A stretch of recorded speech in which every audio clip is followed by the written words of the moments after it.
इसी तरह आज हम भगवद गीता से एक गाइडेंस लेंगे कि कृष्ण भगवान क्या बताना चाहते हैं। ओके, आज हमारे पास में श्लोक 32 ऑफ चैप्टर 11 आया है। Let's see. श्री भगवान उवाच कलोस्मि लोकास्खया कृत प्रवृद्धो लोकान् समाहर्ताम् इहा प्रवृत्ता ऋतेऽपि त्वं न भविष्यन्ति सर्वा एव स्थिताः प्रत्ययाणि केषु युद्धा।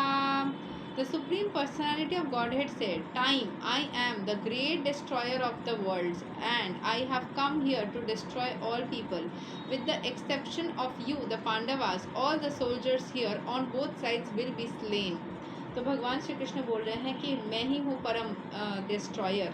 क्योंकि उसके पहले शायद कुछ और डिस्कशंस चल रही थी जहाँ पे अर्जुन जी बता रहे थे कि आप लोगों को जो है अपने मतलब विश्व स्वरूप में यूनिवर्सल फॉर्म में ना अपने मुंह में ले रहे हो, मैं देख सकता हूँ। आप पूरे यूनिवर्स का मतलब आपसे बहुत ज़्यादा रेज निकल रहा है, पूरा यूनिवर्स को ढक रहा है, आप सबको अपने फ्लेमिंग माउथ के अंदर ले रहे हो, आप कितना फियर्स लग रहे हो। आपके पास में मैं झुक करके नमस्कार करता हूँ, जैसे डर के मारे जैसे झुक जाते हैं वैसा। तो सुप्रीम पर्सनैलिटी ऑफ गॉड ने बोला कि मैं ही हूँ परम विध्वंसी मतलब destroyer of the world, and मैं यहाँ पे आया ही हूँ सबको डिस्ट्रॉय करने के लिए। सिर्फ तुम लोग पांडव जो हो वो सही रास्ते चल रहे हो, तो तुम लोग का कोई डिस्ट्रक्शन नहीं होगा, बाकी सारे लोग मारे जाएंगे, सारे मेरे साइड में तुम लोग के साइड में सब मारे जाएंगे। Although Arjun knew that Krishna was his friend and the Supreme Personality of Godhead, he was puzzled by the various forms exhibited by Krishna. Therefore, he asked further about the actual mission of this devastating force. It is written in the Vedas that the Supreme Truth destroys everything, even the Brahmanas, as stated in the Katha Upanishad. Yasya Brahma cha Shatram cha Ubhe Bhavata Odana मृत्युर्यस्योपसेचनाम का इत्था वेदा यत्रता. Eventually, all the Brahmanas, Kshatriyas and everyone else are devoured like a meal by the Supreme. This form of the Supreme Lord is the all-devouring giant, and Hare Krishna represents himself as the form of all-devouring time. तो जो ब्रह्मना क्षत्रिय जो भी है वो भगवान के मील बन जाते हैं, मतलब उनके खाने के वस्तु बन जाते हैं। भगवान जो है एक जाइंट के जैसा आकर के सबको लेकर के चले जाते हैं, except for few Pandavas, Pandava को छोड़ करके एवरीवन जो ये बैटल फील्ड के अंदर थे सबको वो खाना बना के खा लेंगे, मतलब सबको अपने अंदर ले लेंगे। Arjun was not in favour of the fight, वो फाइट करना ही नहीं चाहता था। He thought it was better not to fight, then there would be no frustration, fight ही नहीं करता हूँ तो कोई झमेला ही नहीं है। In reply, the Lord is saying that even if he did not fight, every one of them would be destroyed. अगर तो वो फाइट नहीं भी करेगा तब भी सब डिस्ट्रॉय हो ही जाएंगे। For what was his plan? इसीलिए जो ब्लैक मैजिक वगैरह होता है ना उससे होता है असर तभी जब आप भक्ति नहीं करते हो। अगर आप भक्ति करते हो तो भगवान के सानिध्य मतलब वो प्रोटेक्शन में रहते हो।